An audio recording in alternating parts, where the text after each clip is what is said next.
एक युवक को पुलिस ने न केवल मृत घोषित कर दिया बल्कि उस युवक के परिवार वालों ने मृत्यु प्रमाण पत्र के आधार पर कल्याण विभाग के जरिए 4,25,000 रुपए की निकासी भी कर दी। हद तो यह है कि भोला के हत्या की गुनाह के एवज में एक युवक जेल भी चला गया और काराधीन है। बाद में मृत बताया गया युवक अपने आप को जिंदा साबित करने के लिए दस्तावेज के साथ कोर्ट में पहुंच गया। इस बात की जानकारी मिलते ही न्यायालय सहित प्रशासनिक महकमे में हलचल मच गई। उसके बाद अधिवक्ता की मदद से मुर्दा बताए गए युवक को जज के समक्ष प्रस्तुत किया गया और जज साहब ने उपलब्ध कराए गए साक्ष्य के आधार पर भोला को जिंदा मानते हुए माता पिता के हाथों सौंप देने का आदेश पारित कर दिया। बिहार के दरभंगा जिले से आई हैरान करने वाली यह खबर सुर्खियों में है और सभी लोग पुलिस व्यवस्था सहित अन्य व्यवस्थाओं पर सवाल उठा रहे हैं। दरअसल दरभंगा जिले के मब्बी थाना क्षेत्र अंतर्गत सिमरा नेहालपुर गांव निवासी लगभग 25 वर्षीय भोला कुमार राम बीते 8 फरवरी को लापता हो गया था। संयोगवश 26 फरवरी को बेता थाना क्षेत्र अंतर्गत रेलवे लाइन किनारे एक युवक जख्मी हालत में मिल गया और उसकी मौत 29 फरवरी को इलाज के दौरान हो गई।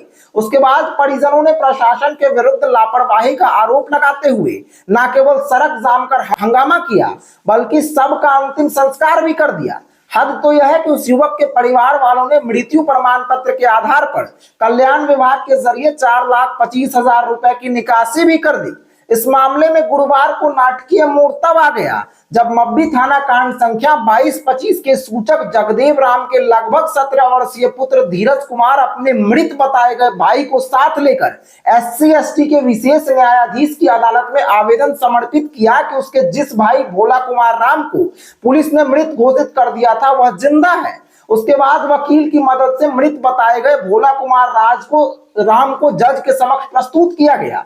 स्पेशल जज शैलेंद्र कुमार ने 183 BNS के तहत बयान दर्ज करने के लिए CJM को निर्देशित किया, जहां उसका बयान दर्ज किया गया। अंततः अदालत ने जीवित भोला को उचित पहचान पर उसके माता पिता को सौंप देने का आदेश पारित कर दिया। अधिवक्ता के जरिए धीरज कुमार ने कोर्ट में कहा कि बीते 28 फरवरी 2025 को पुलिस ने उसे फोन कर DMCH बुलाया और चेहरा विकृत होने के बाद भी अज्ञात सबकी पहचान मुझसे जबरन कराया। फिर पुलिस ने 1 मार्च 25 को पोस्टमार्टम के बाद सब उनके परिवार को सुपुर्द कर दिया। सूचक ने अपने आवेदन में अंकित किया है कि हाल में उसके मोबाइल पर WhatsApp कॉल आया कि तुम्हारा भाई नेपाल में है। बताए गए पते पर जब वह नेपाल के इंडस्ट्रीज मिर्चाइया कटारी चौक गया तो उसे उसका भाई भोला जीवित मिला और उसने बताया कि 2-3 अज्ञात लोगों ने उसका अपहरण कर लिया था और उसे एक कमरे में बंद कर रखता था। अब सबसे बड़ा सवाल यह है कि वह कौन था जो अल्लपट्टी रेलवे गुमटी के निकट जख्मी हालत में मिला था और इलाज के दौरान मौत होने पर उसका दाह संस्कार भी कर दिया गया। सवाल तो अनगिनत उठ रहे हैं, लेकिन सुलगता सवाल यह है कि भोला की मौत के एवज में काराधीन राहुल को न्याय कैसे मिलेगा।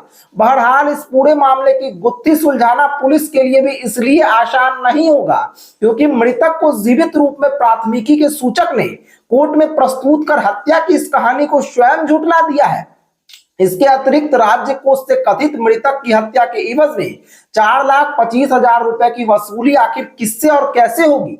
ऐसे में देखना दिलचस्प होगा कि आगे आगे होता है क्या। ये आज मैं 10 बजे जब फोन आया, क्लाइंट आया, बोले कि सर जैसे से बात है, तो आज से करीब 2 महीना पहले 8 फरवरी की बात है, जो मेरा भाई अब गुम हो गया था, तो जिसके लिए मेरे पिताजी के द्वारा मब्बी थाना पे एक गुमशुदगी का मुकदमा दर्ज कराया गया, लेकिन पुलिस के द्वारा मब्बी थाना के द्वारा लापरवाही के कारण जो है उसको मुकदमा दर्ज नहीं करके बल्कि सना दर्ज कर दिया गया। उसके बाद वो काफ़ी दिनों तक खोजबीन किया। खोजबीन के क्रम में उसके पास से, उसके भाई के पास से एक अज्ञात फ़ोन से कॉल आया, तो तुम्हारा भाई जो है मेरे पास है, तुम 45,000 रुपये दीजिए, उसका तुम्हारे भाई को छोड़ेंगे। लेकिन इस बात का फिर वो उसके द्वारा पुलिस को बोला गया, लेकिन पुलिस के द्वारा उस पर कोई कार्रवाई नहीं किया गया। फाइनली फिर के कुछ दिनों के बाद पता चला कि अल्लपट्टी गुमटी के पास कोई अज्ञात लाश मिला है। उस अज्ञात लाश को DM से ले जाया गया, जहाँ पर जो है उसके परिजन को बुलाया गया और ज़बरदस्ती उससे पहचान कराया गया। जैसा उनके परिजन का कहना है, जो वो उस समय भी DNA टेस्ट की मांग कर रहे थे कि नहीं ये मेरा भाई नहीं है, ये मेरा भाई नहीं है, मेरा फैमिली मेम्बर नहीं है, तो आप इसका DNA टेस्ट कीजिए। लेकिन उसमें कहा गया कि नहीं, अगर आप इसको रिसीव नहीं करोगे तो मैं इसको अज्ञात घोषित कर दूँगा। फाइनली उन लोगों को क्या किया, उसको बॉडी को लोग रिसीव किए और दाह संस्कार किए। और उसी दिन 1/3/25 की बात है, तो उसी दिन DMCH में जहाँ परिजन का कहना है जो वहीं पे एक व्यक्ति के द्वारा आवेदन तैयार किया गया और उनसे सिग्नेचर करा लिया गया। और अभी कुछ दिनों के बाद फिर इनको पता चला कि नेपाल से जो बच्चा है भोला कुमार राव, उनके भाई के मोबाइल पर कॉल आया और फिर बोला गया जी नहीं, ये मेरा भाई जो है, आपका भाई जिंदा है। उसको विश्वास नहीं है कि इससे पूर्व में भी इसके भाई से जो है एक्सटॉर्शन के नाम पे 5000 रुपया ठग लिया गया, तो ये विश्वास नहीं किया और सेवरल टाइम क्या किया, इन्होंने अपना मोबाइल को कट कर दिया। फिर उधर से वीडियो कॉल करके इसके भाई को दिखाया गया, तभी लोगों को लगा, फिर ये पूछताछ की अपने भाई से, तब लगा कि नहीं मेरा ही भाई है। तो फिर ये लोग जो है नेपाल में, और नेपाल में एक जगह है वहाँ पर, जब वहाँ से लोग रिसीव करके लाए पूछताछ करने पर लगा कि नहीं इन्हीं का भाई है। तो फिर ये आज आके कोर्ट में हमसे संपर्क किए। हमने इनका सारा डॉक्यूमेंट देखा, इनका आधार कार्ड, जो 10th का सर्टिफिकेट था वो, और भी डॉक्यूमेंट देखने के बाद क्या लिखा हुआ डॉक्यूमेंट उनका आधार कार्ड था। और ये जो FIR किए थे वो पोस्टमार्टम रिपोर्ट वगैरह था, जिसमें भोला कुमार राव का पोस्टमार्टम था, मृत्यु प्रमाण पत्र था, जिससे लगा देखने से स्पष्ट है कि भोला कुमार। और फिर जब मैंने उसका आधार कार्ड लिया और देखा और बच्चे का फेस मिलाया, उनसे बच्चे से पूछताछ किया तो सारी बात बताया। तो मैंने न्यायालय में SC/ST के न्यायालय में पिटीशन फाइल किया और जो 183 BNSS के स्टेटमेंट किए, और अभी बच्चे का 183 के स्टेटमेंट। ये जो भोला नाम है, इसका जो बड़ा भाई इसको लेने गया नेपाल, उसमें प्रशासन की हेल्प क्यों नहीं दी, पुलिस को खबर क्यों नहीं दिया? देखिए, उनको इस बात का एप्रीहेंशन था कि इसको ऑलरेडी प्रशासन ने मृत घोषित कर दिया है। तो इस चीज़ को इनको डर था, अगर मान प्रशासन को देते हैं, अगर प्रशासन उसके साथ कोई अप्रिय घटना कर दे तो फिर ये कैसे साबित कर पाएंगे कि वो जिंदा है, क्योंकि ऑलरेडी तो प्रशासन एक बार उसको मृत घोषित कर चुका है। देखिए एक्चुअली उसमें क्या जो लाश था, जब परिजन का कहना है जो उसका जो चेहरा था, वो चेहरा पहचान में नहीं आ रहा था, और जो लाश का जो जिस तरह का जेस्चर पोस्चर था और ये जो लड़का है, दोनों का जेस्चर पोस्चर सेम ही है।